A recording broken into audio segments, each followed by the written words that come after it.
안녕하세요. 오늘 저희와 함께 스페이스X의 스타쉽에 대해 좀 깊이 파헤쳐 보겠습니다. 네, 안녕하세요. 최근에 이 스타쉽 관련해서 기술적인 문제 소식들이 계속 들려오고 있는데요. 이게 과연 스타쉽의 미래, 그리고 더 나아가서 아르테미스 계획 같은 아주 큰 우주 탐사 프로젝트에는 어떤 영향을 줄지 같이 한번 짚어보려고 합니다. 네, 저희가 오늘 살펴볼 자료들은요, 기술 분석 보고서도 있고, 로이터 통신 같은 언론 보도, 또 우주 전문 사이트 분석 자료, 그리고 미국 연방항공청 FAA 문서까지 꽤 다양하게 준비했습니다. 다각도로 볼 수 있겠네요. 그렇죠. 이번 시간 목표는 명확합니다. 스타쉽이 지금 딱 부딪힌 핵심 기술 난제들, 특히 그 궤도상 연료 재주입이라는 엄청난 허들이 있잖아요. 이게 얼마나 중요하고 지금 상황은 어떤지, 그리고 이 모든 게 결국 스타쉽 실전 배치 일정에 어떤 의미를 갖는지 여러분과 함께 좀 이해해보는 겁니다. 자, 바로 시작해볼까요? 좋습니다. 스타쉽, 분명히 혁신의 아이콘이죠. 근데 동시에 여러 기술적인 한계점들을 정말 한꺼번에 돌파하려는 아주 야심찬 시도이기도 해요. 그렇죠. 특히 그 스페이스X 특유의 빠른 개발 방식 있잖아요. 시험하고 실패하면 빨리 고치고 또 시험하는 이 접근법. 이게 글쎄요. 이토록 거대한 시스템에서는 좀 다른 결과를 낳고 있는 것 아닌가 면밀히 들여다볼 필요가 있어 보입니다. 핵심적으로 주목해야 할 기술 영역은 역시 극저온 연료를 다루는 문제, 그리고 수십 개나 되는 엔진을 정밀하게 제어하는 기술. 마지막으로 방금 말씀하신 아마 이게 가장 큰 난관일 텐데 궤도상 연료 재주입 기술입니다. 네, 맞습니다. 2024년부터 2025년까지 스페이스X는 정말 쉴 틈 없이 시험 비행하고 지상 테스트하고 막 몰아붙였죠. 네, 정말 숨가쁘게 달려왔죠. 그런데 그 과정에서 몇 번의 아주 큰 좌절이 있었어요. 예를 들어 2025년 상반기에 했던 시험 비행들 플라이트 7, 8, 9 이런 거요. 여기서 산단부인 쉽이 공중에서 갑자기 확 터져버리는 그 소위 RUD라고 부르는 사고가 있었고요. 아, 그 급격한 비계 회체. 네. 네.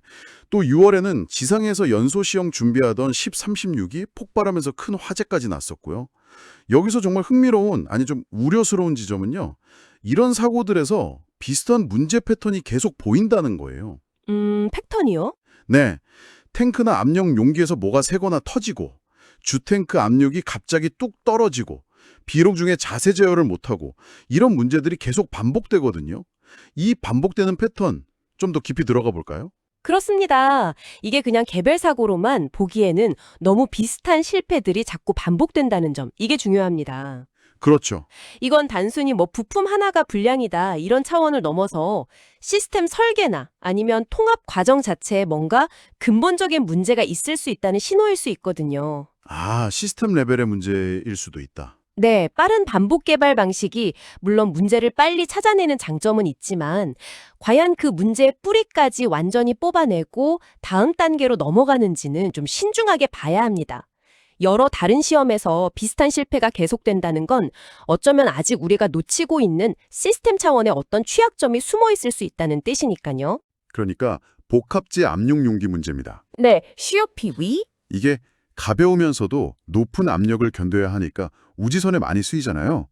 근데 또 미세한 결함이나 충격, 열에는 약할 수 있다는 약점도 있고요.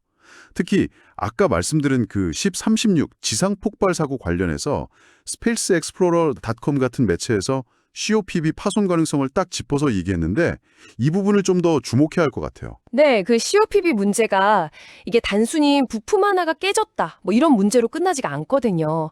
이게 왜 중요하냐면 COPV 신뢰성 문제가 딱 불거지면요. 설계 자체에 문제가 있었나? 아니면 만드는 과정에서 품질 관리가 제대로 안 됐나? 심지어 부품을 옮기고 보관하는 과정에서 미세하게 손상이 갔나? 이런 것까지 전부 다 의심해 봐야 하는 상황이 돼요. 아, 전 과정에 걸쳐서 문제가 될 수 있군요. 그렇죠. 그리고 이런 고압용기 문제는 비파기 검사, NDT, 그러니까 부품을 안 부수고 내부 결함을 찾아내는 검사 있잖아요. 이 검사 자체의 한계를 드러내는 걸 수도 있어요. 검사로도 못 잡는 미세 결함? 네. 결국 아주 작은 부품 하나가 잘못돼서 시스템 전체가 와르르 무너지는 그런 도미노 효과를 일으킬 수 있다는 점에서 이건 단순 부품 문제가 아니라 어쩌면 스페이스X의 그 고속 생산, 윗 품질 관리 철학 자체에 대한 질문을 던지는 셈이 될 수도 있습니다. 다음 원인으로는 주 탱크의 압력 손실 문제가 꼽히고 있습니다. 스타쉽은 아시다시피 액체 메탄, 액체 산소, 이런 극좋은 추진제를 쓰는데요. 네, 아주 차가운 연료들이죠. 이 연료들이 아주 미세엄이라도 새어나가면 탱크 안에서 연료가 막 출렁거리거나 예상치 못한 기포가 생기거나 뭐 이런 식으로 유체 거동이 굉장히 불안정해질 수 있다고 해요. 그렇죠.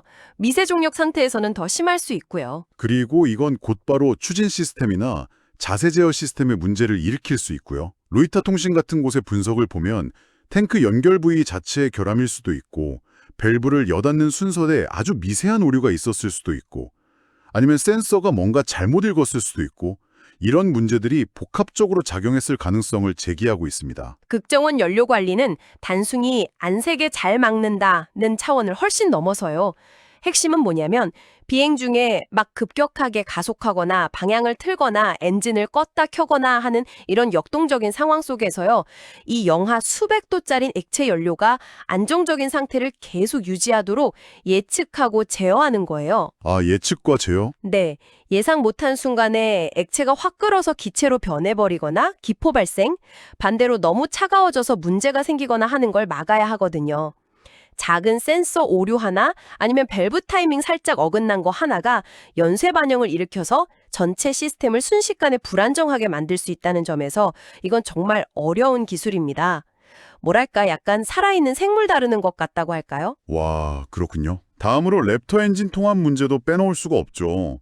특히 그 단부 부스터인 슈퍼헤비에는 랩터 엔진이 무려 수십 개가 거의 벌집처럼 달려있잖아요. 네, 수십 개죠. 30개가 넘죠 아마. 네, 이 많은 엔진들이 동시에 혹은 순차적으로 막 불을 뿜을 때 발생하는 아주 미세한 추력 차이나 진동 이런 것들이 합쳐지면요. 특히 특정 주파수에서 공진 현상이라도 발생하면 기체 구조 전체나 연료 공급 라인, 제어 시스템에 어마어마한 스트레스를 줄 수 있다는 겁니다. 그렇죠. 하나하나의 힘도 대단한데 그게 수십 개가 모이면. 네. 그래서 엔진 몇 개가 예상보다 좀 일찍 꺼지거나 오작동하면 그게 바로 자세 제어 실패로 이어지고 만약 이게 대기권 재진입처럼 아주 정밀한 제어가 필요한 순간이라면 기체가 그냥 파괴될 수도 있는 거고요. 여기서 정말 흥미로운 지점은 이 수많은 엔진들이 마치 오케스트라처럼 완벽하게 조함이 이루어야 하는데 실제로는 서로에게 예측 불가능한 영향을 막 미칠 수 있다는 점인 것 같아요. 맞아요. 바로 그게 다중엔진 클러스터가 가진 본질적인 복잡성입니다. 엔진 하나하나의 성능이나 신뢰성도 물론 중요하죠. 하지만 수십 개가 함께 작동할 때 발생하는 그 동적인 상호작용, 예를 들면 진동이 어떻게 전달되는지, 음향 부하는 어떤지, 열 문제는 없는지, 이런 것들을 정확히 예측하고 제어하는 것이 훨씬 더 어렵다는 겁니다. 아, 상호작용 예측의 어려움? 네, 전형적인 복잡계 문제라고 할 수 있어요. 엔진 하나가 약간 덜덜거리는 게 옆에 있는 엔진에 영향을 주고 그 영향이 또 다른 엔진으로 퍼져나가면서 전체 시스템에 우리가 예상하지 못했던 부하를 가하거나 심지어 제어 알고리즘을 혼란에 빠뜨릴 수도 있는 거죠. 그렇군요. 마지막으로 짚어볼 기술적 원인은 전기 시스템, 소프트웨어, 그리고 비행 제어 시스템의 복합적인 실패 가능성입니다. 네, 이것도 아주 중요하죠. 우주선의 자세를 잡고 추력 방향을 바꾸고 엔진을 켜고 끄는 이 모든 정교한 동작들은 결국 소프트웨어의 판단과 명령에 의존하잖아요. 전기계통의 작은 문제가 소프트웨어의 오판을 유발하는 경우가 관측된다는 거예요. 예를 들면 엉뚱한 밸브를 열거나 닫으라는 명령을 내린다거나 아니면 멀쩡히 잘 작동해야 할 엔진을 갑자기 꺼버리는 식으로요. 이건 하드웨어 자체의 어떤 불안정성, 예를 들면 센서 노이즈나 전원 공급 문제 같은 것들 하고요. 이런 예외적인 상황을 소프트웨어가 얼마나 잘 감지하고 대처할 수 있는지, 즉 소프트웨어의 강인성, 로버스트니스나 상태 감시, 헬스 모니터링 능력 부족이 결합된 문제라고 볼 수 있습니다. 하드웨어와 소프트웨어의 통합 문제군요. 네, 시스템이 예상치 못한 입력값이나 하드웨어 상태 변화에 얼마나 유연하고 또 안전하게 대처할 수 있는가. 시스템 스스로 문제를 진단하고 가능하다면 자동으로 복구하거나 아니면 안전 모드로 전환하는 능력이 충분한가. 이런 근본적인 질문들을 던지게 되는 거죠. 결국 개별 부품의 성능만큼이나 이들을 잘 엮어낸 전체 시스템의 안정성이 중요하다는 걸 보여주는 사례들이라고 할 수 있습니다. 자, 이제 스타쉽 미션의 성패를 좌우할 열쇠이자 어쩌면 가장 큰 불확실성으로 꼽히는 기술이죠. 궤도상 연료 재주입에 대해 이야기해 보겠습니다. 네, 드디어 나왔네요. 가장 큰 허들? 네. 그림은 간단해 보일 수도 있어요. 일단 스타쉽 우주선을 지구 적궤도 L2호까지 쏘아 올리고 그다음에 연료만 가득 실은 또 다른 스타쉽, 일종의 우주 탱커죠. 이걸 또 발사해서 궤도상에서 두 우주선이 자동으로 만나서 도킹을 하고 그다음에 극좋은 연료, 액체 메탄과 액체 산소를 옮겨 싣는다는 겁니다. 이게 왜 스타쉽의 달이나 화성 같은 장거리 임무에 필수적인지는 명확하죠. 지구 중력을 벗어나서 저 먼 우주로 가려면 정말 어마어마한 양의 연료가 필요하니까요. 맞습니다. 그 많은 연료를 한 번에 다 싣고 지구에서 출발할 수가 없어요. 너무 무거워서요. 그래서 중간 기착지처럼 궤도에서 연료를 채우는 거죠. 그런데 이 기술 말은 쉬워 보여도 하지만 이 기술은 말 그대로 우주 기술의 최전선에 있습니다. 이론적으로도 그렇고 실제 구현은 더더욱 정말 극도로 어렵습니다. 어떤 점들이 그렇게 어려운 건가요? 몇 가지 핵심 난제들을 좀 짚어보면요. 첫째는 미세중력화에서의 유체 거동 제어예요. 중력이 거의 없는 곳에서는 연료가 탱크 벽에 막 달라붙거나 아니면 둥둥 떠다니면서 기포랑 뒤섞이기 쉽거든요. 아, 물방울처럼요? 그렇죠. 이걸 제대로 제어하지 못하면 펌프가 헛돌거나 정확한 양의 연료를 공급할 수가 없게 돼요. 둘째는 극조온 상태의 완벽한 관리입니다. 영하 180도 이하의 액체 메탄이랑 산소를 우주 공간에서 오랫동안 보관해야 하고 또 손실, 증발은 최소화해야 하고 다른 우주선으로 안전하게 옮기는 동안에도 온도를 아주 정밀하게 유지해야 해요. 약간의 온도 변화나 압력 변화도 큰 문제로 이어질 수 있습니다. 단열도 완벽해야겠네요? 그렇죠. 셋째는 거대 우주선의 정밀 자동 도킹 및 연료 라인 연결입니다. 시속 28,000km로 날아가는 수십 미터 길이의 우주선 두 대가 알아서 만나서 정확하게 결합하고 그 다음에 연료를 넘길 파이프를 정말 오차 없이 연결하고 밀봉해야 합니다. 상상만 해도 아찔하죠? 와, 정말 어려운 미션이네요. 네, 마지막으로 넷째는 누설 제로 수준의 안전성 확보입니다. 이 극저온 연료, 특히 산소는 조금만 새어나와도 치명적인 폭발로 이어질 수가 있어요. 그래서 아주 신뢰성 높은 자동 차단 장치와 다중 안전 시스템이 필수적입니다. 이 모든 걸 종합해보면요. 궤도상 연료 재주입은 단순히 어려운 기술이 아니에요. 현재 지구상에 운용 중인 어떤 우주 시스템과도 차원이 다른 완전히 새로운 수준의 자동화, 정밀도, 그리고 장기적인 극저온 유체 관리 능력을 요구합니다. 이게 바로 스타시프의 가장 큰 기술적 도박인 셈이죠. 현재 상황을 보면 스페이스X는 향후 1, 2년 안에 이 기술 시연을 목표로 한다고 밝혀왔습니다만 아직 공개적으로 성공했다는 소식은 없죠? 네, 아직은 없습니다. 실험 중이라는 얘기는 있지만 공식적인 성공 발표는 없었어요. 그런데 문제는 나사가 아르테미스 계획의 핵심인 달 착륙선 HLS로 스타쉽을 떡하니 선정하면서 바로 이 궤도상 연료 재주입을 성공해야 한다는 조건을 딱 걸었다는 점이에요.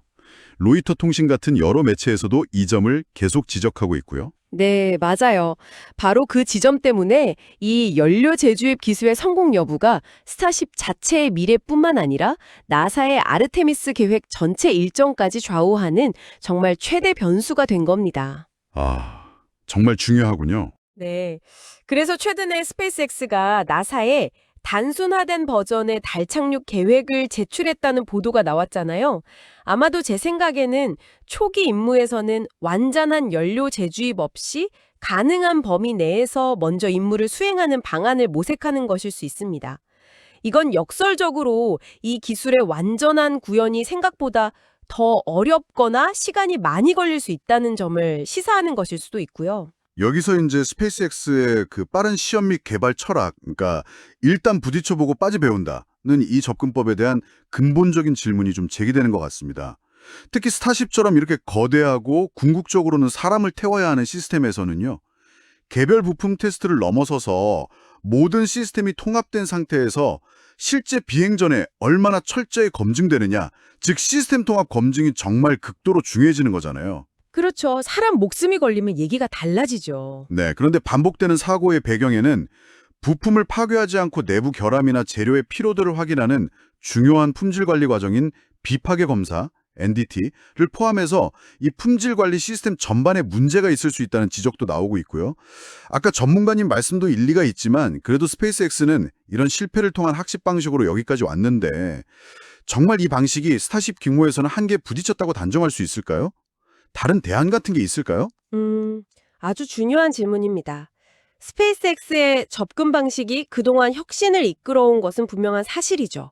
부인할 수 없어요. 네. 하지만 시스템이 복잡해지고 특히 사람의 생명이 걸린 미션으로 나아갈수록 실패했을 때의 비용, 단순히 돈이나 시간뿐만 아니라 궁극적으로는 인명 피해 가능성까지 이게 기하급수적으로 커지거든요. 그렇죠. 실패의 대가가 너무 커지죠. 네.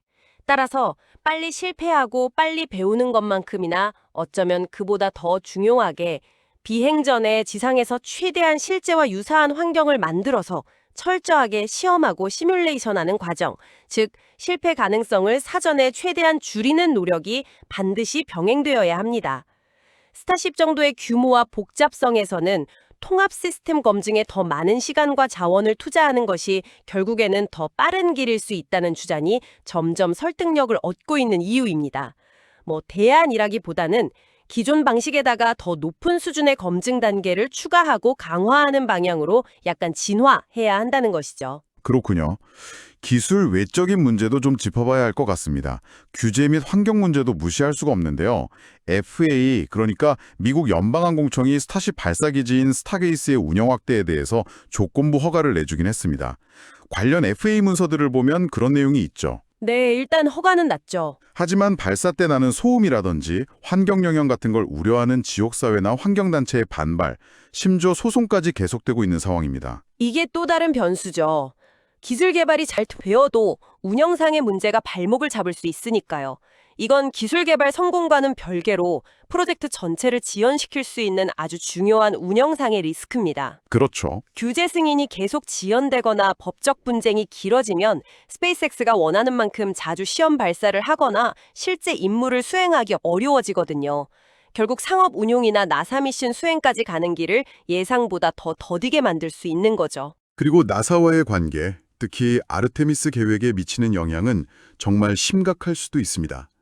나사는 달 착륙선으로 스타쉽에 큰 기대를 걸고 선정을 했지만 계속되는 개발 지연과 시험 실패 때문에 계약 조건을 다시 검토한다거나 심지어 다른 경쟁업체를 다시 선정하는 방안까지 고려하고 있다는 보도가 로이터 통신 같은 곳에서 꾸준히 나오고 있습니다. 네, 그런 얘기들이 계속 나오죠. 이건 단순히 미국 내의 문제를 넘어서 아르테미스 계획에 참여하는 다른 국가들과의 파트너십, 그리고 국제적인 달 탐사 로드맵 전체에 아주 큰 파장을 일으킬 수 있는 문제입니다. 네, 나사가 스타쉽에 거의 올인에 가까운 결정을 내렸었기 때문에 이제 스타쉽의 성공 여부는 나사에게도 매우 어려운 숙제가 되었습니다. 만약에 스타쉽 준비가 계속 늦어진다면 나사는 정말 플랜 B를 가동하거나 심지어 아르테미스 계획의 목표 시점이나 방식 자체를 수정해야 할 수도 있어요. 전 세계가 지켜보는 달 탐사 경쟁 구도에도 큰 변화를 가져올 수 있는 그런 문제입니다. 자, 그럼 앞으로 스타쉽은 어떤 길을 가게 될까요? 저희가 검토한 분석 자료에서는 3가지 정도의 현실적인 시나리오를 제시하고 있습니다. 네, 한번 들어보죠. 첫 번째는 낙관적 시나리오입니다. COPV나 밸브 같은 고질적인 문제점들을 비교적 빨리 해결하고 품질 관리 시스템도 강화하고 결정적으로 2026년에서 2027년 사이에 그 어려운 궤도상 연료 재주입 기술 시연에 성공하는 경우예요. 이렇게 되면 아르테미스 계획은 아까 말씀하신 단순화된 계획이나 약간의 조정을 통해서 계속 진행될 수 있을 겁니다. 가장 좋은 시나리오네요. 두 번째는 중립적 시나리오입니다. 반복적인 시험을 통해서 일부 기술적인 결함은 개선이 되지만 가장 핵심적인 궤도상 연료 재주입 기술의 완전한 검증은 계속 지연되는 상황이에요. 이 경우 나사는 위험을 분산하는 차원에서 다른 달 착륙선 개발 경쟁을 병행해서 추진할 가능성이 높고요. 스타쉽의 상업적 또는 군사적 활용은 좀 제한적인 범위 내에서만 가능할 것으로 보입니다. 약간 절충적인 상황이군요. 마지막은 비관적 시나리오입니다. 예상치 못한 대형 구조물의 결함이나 품질 문제가 계속 터지거나 아니면 규제나 소송 문제가 너무 길어져서 개발 자체가 크게 지연되는 경우입니다. 이렇게 되면 대대적인 설계 변경이나 재검토가 필요해지고 아르테미스 계획은 물론이고 국제 달 탐사 계획 전체에 큰 차질이 불가피하고요. 심지어 나사가 계약을 재분배하는 상황까지 갈 수 있다는 겁니다. 아, 이건 정말 최악의 경우네요. 네. 현실은 아마 이 세 시나리오가 조금씩 뒤섞인 형태로 나타날 가능성이 높겠죠. 하지만 어떤 경로로 가든 가장 중요한 갈림길, 가장 중요한 변수는 역시 궤도상 연료 재주입 기술의 성공 시점과 그 신뢰성이 될 겁니다. 이 기술이 언제 그리고 얼마나 안정적으로 구현되느냐가 스타쉽의 미래를 그리고 어쩌면 인류의 다음 우주 시대를 결정짓는 가장 중요한 변수라고 해도 과언이 아닐 겁니다. 그렇군요. 분석 자료에서는 몇 가지 기술적, 운영적 권고사항도 제시하고 있습니다. 예를 들면 COPB 같은 고압 부품에 대한 전면적인 재검증 및 품질 관리 강화, 또 극정원 탱크 시스템의 거동에 대한 정밀 시뮬레이션 능력 향상, 실제 비행 환경과 유사한 조건에서 장시간 동안 시스템 전체를 테스트할 수 있는 통합 시험 설비 구축, 그리고 그 궤도상 연료 재주입 기술을 단계적으로 검증해 나갈 명확한 로드맵 수립, 마지막으로 규제 당국 및 지역사회와의 투명하고 지속적인 소통 강화, 이런 내용들입니다. 네, 결국 문제의 근본 원인을 더 깊이 파고들어서 해결하고 시스템 전체를 바라보는 통합 검증을 강화해야 하고 가장 어렵고 불확실성이 큰 핵심 기술, 즉 연료 재주입에 대해서는 더욱 신중하고 단계적인 접근이 필요하다는 어떻게 보면 당연하지만 실제 실행하기는 아주 어려운 그런 제언들로 요약될 수 있겠습니다. 네, 오늘 스타쉽에 대한 심층 분석 이제 마무리할 시간이 된 것 같습니다. 스타쉽의 정말 엄청난 잠재력, 그 이면에는 COPB, 탱크, 엔진 클러스터, 소프트웨어, 그리고 이 모든 것을 아우르는 시스템 통합 문제까지 서로 아주 복잡하게 얽혀있는 중대한 기술적 난제들이 존재한다는 것을 확인했습니다. 네, 정말 첩첩산중이죠. 특히 궤도상 연료 재주입이라는 기술이 단순한 장애물이 아니라 스타쉽의 운명을 결정지을 가장 높은 벽이라는 점도 분명해졌고요. 여기에 규제와 정책이라는 외부 변수까지 더해져서 상황은 정말 한 치 앞을 내다보기 어려운 것 같습니다. 자, 그럼 이 모든 것이 청취자 여러분께는 어떤 의미일까요?